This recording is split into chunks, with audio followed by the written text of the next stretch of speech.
Ok, buenas tardes, profesor. Mi nombre es Brian Medina Rosales.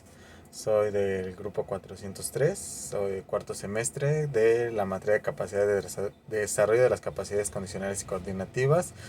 Y en este video expondré lo que dejó de trabajo para el último parcial, que es la resistencia, sus conceptos, definiciones, qué categorías hay, las adaptaciones que produce el organismo, y las demás cosas. Bueno, empezamos con lo que es el concepto de resistencia. El concepto de resistencia se considera como la capacidad que nos permite soportar la actividad diaria. Que esto es en simples palabras, pero también se especifica que no es igual para cada una de las especialidades deportivas o actividades físicas que se practica en la vida de un ser humano. No es lo mismo la resistencia que necesita un ciclista de ruta o maratonista que la de un jugador de baloncesto, de karate, de béisbol, etcétera. Y empezamos con las definiciones que yo agarré de 5 autores, este, que son Mora J, que en 1995 dice que la resistencia es la aptitud, capacidad, disposición o facilidad de acción para mantener durante un tiempo prolongado el máximo posible un esfuerzo de activo muscular voluntario. Lizar y Gold, perdón, en 1989 dicen que la resistencia es la capacidad de mantener la continuidad de un esfuerzo, retardando lo más posible la aparición de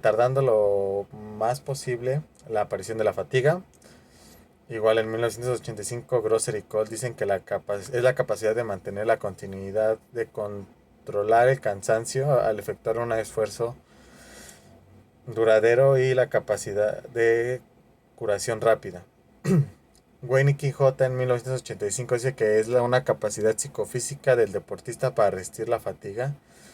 Y Mano en 1991 dice que es la capacidad de resistir la fatiga en el trabajo prolongado de duración y que se caracteriza por la máxima economía de la función de los músculos.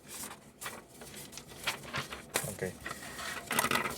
Había también otras definiciones de autores, pero me enfoqué en estas 5 porque aquí se concluye que la resistencia, bueno, en todos tienen el factor común que también se considera como una capacidad psicofísica que se relaciona en el ámbito mental y psicológico.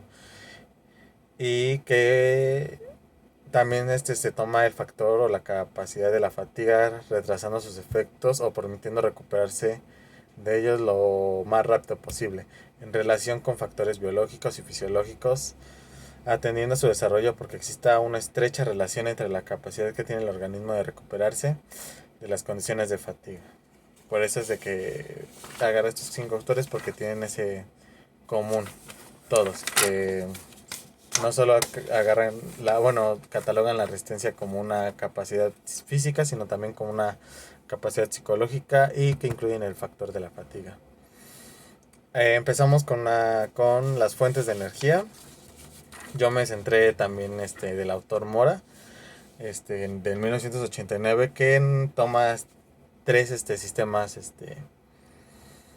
de energía, que son el sistema ATP, que es anaeróbico aláctico, es de utilización rápida, el combustible químico es el CP, la producción de ATP es muy limitada y las reservas musculares también son muy limitadas. Este sistema en esencial se utiliza para carreras muy rápidas o cualquier actividad de corta duración y de alta potencia. Es lo que se utiliza, el sistema ATP en la capacidad de resistencia. De ahí pasamos al sistema de ácido láctico, que es anaeróbico láctico. El combustible de alimento o por el cual funciona es el glucógeno. La producción de ATP es igual muy limitada. Los subproductos que se obtienen de este sistema son el ácido láctico, que origina la fatiga muscular. Este sistema se utiliza en actividades de 1 a 3 minutos de duración y que son igual de alta intensidad o de intensidad media. Por último tenemos al sistema aeróbico, que es un sistema muy lento, tipo aeróbico. El combustible alimenticio son las grasas, el glucógeno y proteínas. La producción de ATP es ilimitada, por lo que por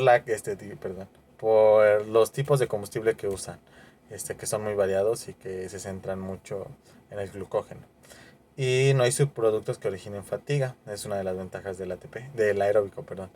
Y este sistema se utiliza mucho en carreras de resistencia y actividades prolongadas como maratones, ultramaratones, Ironman. Cualquier sistema que requiera una resistencia a largo plazo. Igual aquí tengo bueno, no sé si se vea, pero también tengo unas gráficas de igual del sistema, cómo se va desarrollando en una carrera. De ahí pasamos a lo que son... Espérame tantito. Los tipos de resistencia. Que es muy grande o son muchos los tipos de resistencia y los conceptos.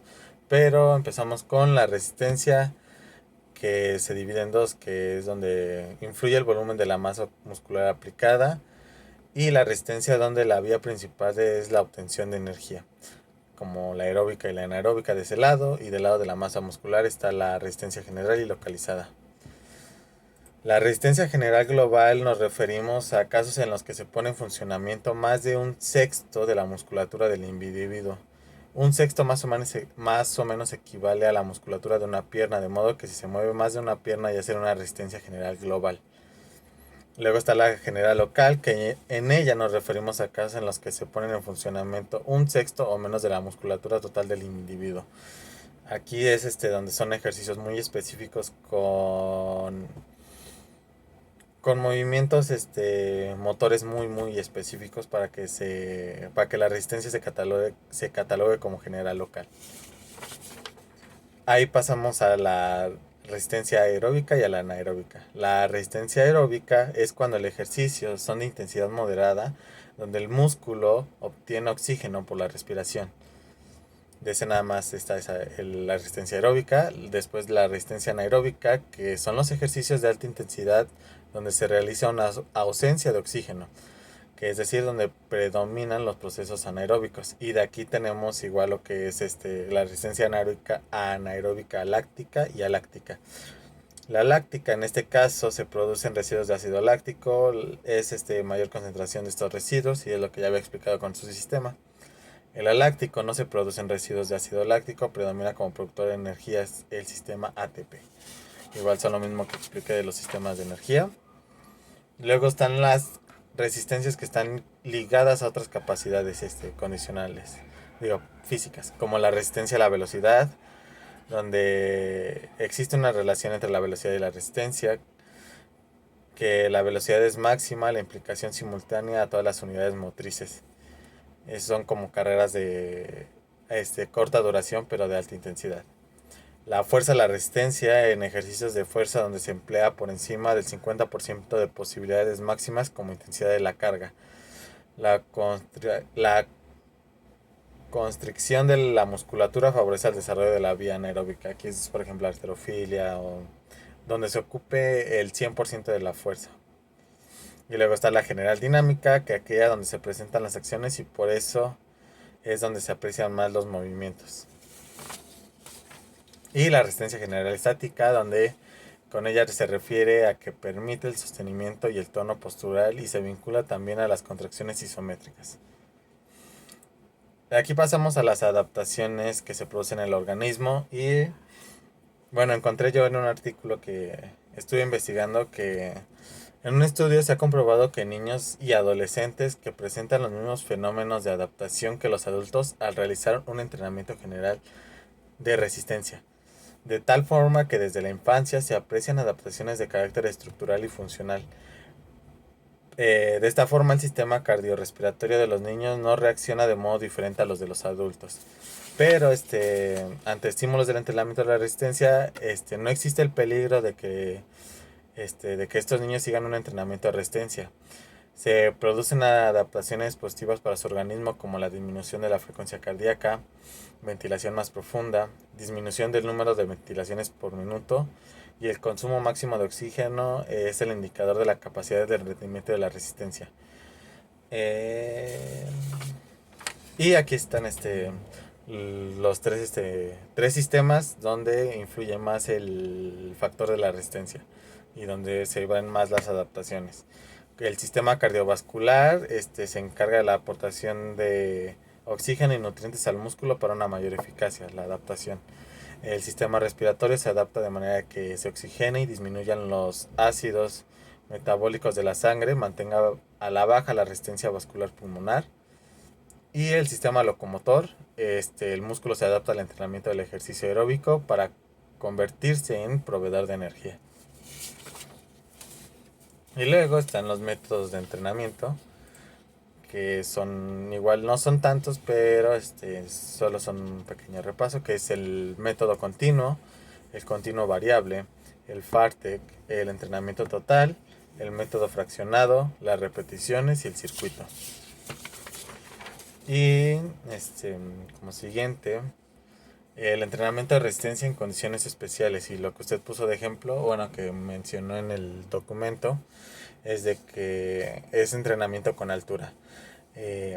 Aquí en este tipo de entrenamiento, debido a las carencias de oxígeno y a la saturación lógicamente escasa del oxígeno en la sangre, el entrenamiento en altura fuerza a un proceso fisiológico de adaptación radical. Esto quiere decir que es una aclimatación de todo el organismo,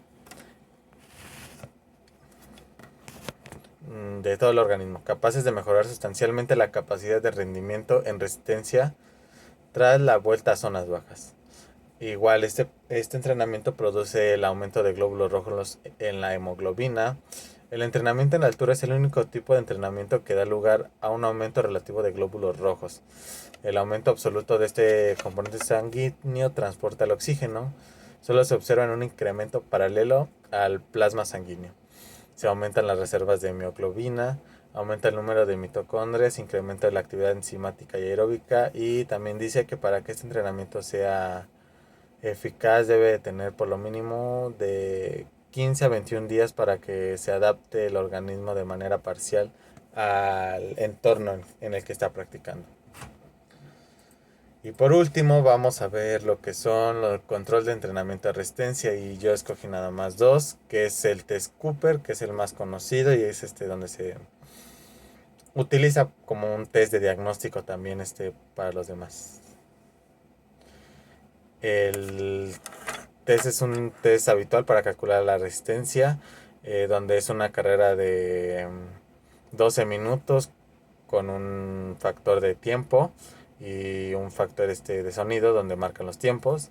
Y el test de Conconi, que es en la práctica se utiliza como un esquema umbral para diagnosticar el rendimiento y para organizar el entrenamiento de un deportista.